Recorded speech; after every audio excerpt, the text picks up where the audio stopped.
gentle people, would like to welcome Dr. Mphu, otherwise also known as Mphu. Mme, the floor is yours. Thank you.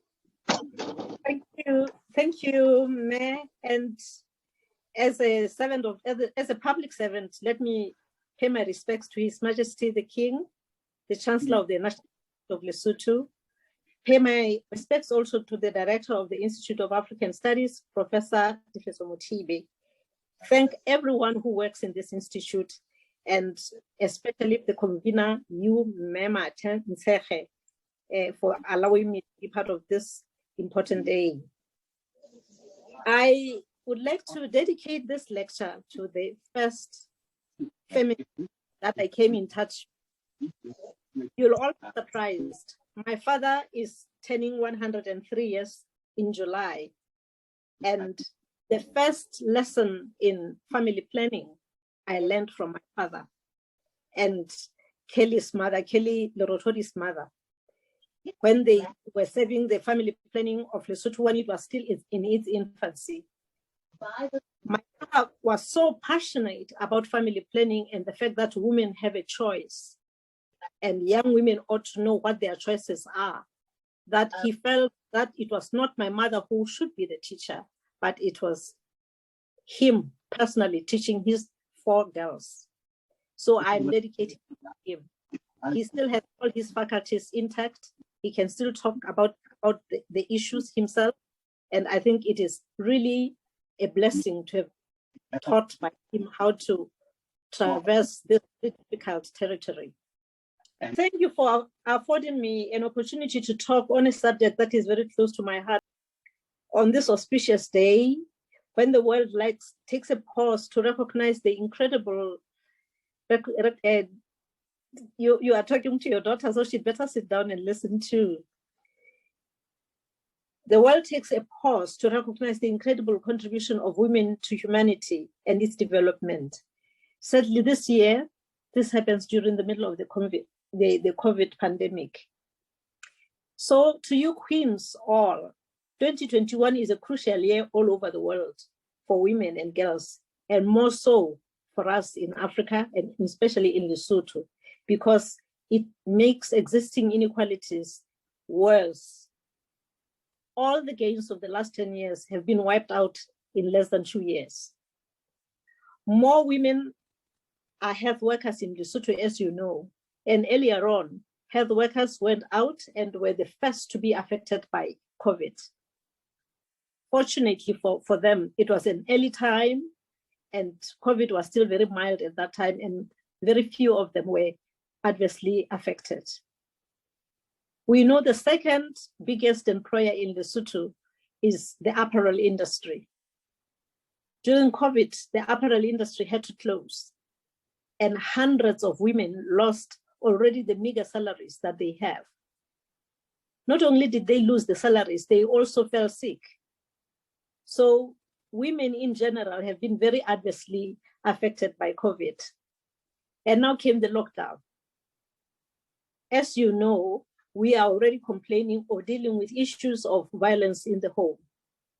A number of women have been so adversely affected by this violence by their partners in the home that we have seen just a rise of that. But on top of that, we have also seen children as young as 13 girls pregnant. It is just like another epidemic in the mountains of Lesotho, in the mountain areas of Lesotho, Tabatseka, Mokotlong, and Tashas Neck, and actually the higher areas of Mohalizuk. We are also seeing child brides. Queens, you know very well, we passed a child protection law.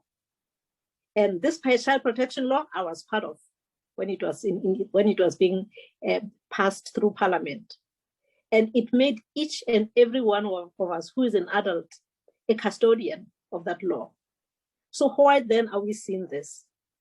I was actually very happy to hear that the Ministry of Social Development has sent a mission, a fact-finding mission in the mountains to find out exactly what is going on and how we can mitigate these terrible effects, because child brides is against the law. You literally are breaking the law. So as you can see, it is not just COVID that is affecting us as women because we are caregivers. It is also affecting our children, and it is also affecting the way we live as human beings in the home, because lack of tolerance is making people behave in a manner that is not normal. But you know what? All is not lost. We can actually take a leaf from other countries. While we've been hiding in our homes, some things have been happening worldwide. In Finland, a 34-year-old prime minister was elected, making her the youngest prime minister in the world. And that coalition of 5 parties, then she went on to appoint 7 ministers who are all women under the age of 40. And 5 men. And in this club of under 40, she is joined by the Prime Minister of New Zealand. As you remember, the Prime Minister of New Zealand, she was pregnant when she was campaigning to be the Prime Minister. She had a baby shortly afterwards, went to the United Nations and was breastfeeding her child. So a woman can do it all. And in that club also, there's the Prime Minister of the Ukraine. Now, what do they have that we don't have? What do these women have in common? We have all had the AIDS epidemic. These women are assertive. They are very focused in what they want. They know what they want and they go for it. They have support of their male counterparts. So in Finland and in New Zealand, we've all had the same COVID epidemic. But do you know what? They were able to get the lockdowns, do everything that was necessary on time, very strictly. They opened their countries for business even before the first vaccine was rolled out for use. As you can remember, just last week, there was one COVID positive patient in New Zealand, and that prime minister locked down the whole country for 2 weeks. So they are able to act and they're able to show excellence. So we can learn a little bit from that. But you know, we also have in our region, we have examples of excellence. History has shown us. Remember Mantatisi, Queen Regent Mantatisi? She was able to lead, the military men of Basotho in protection of her own country, in protection of Basotho. And she did that. This is why we are still Lesotho today. And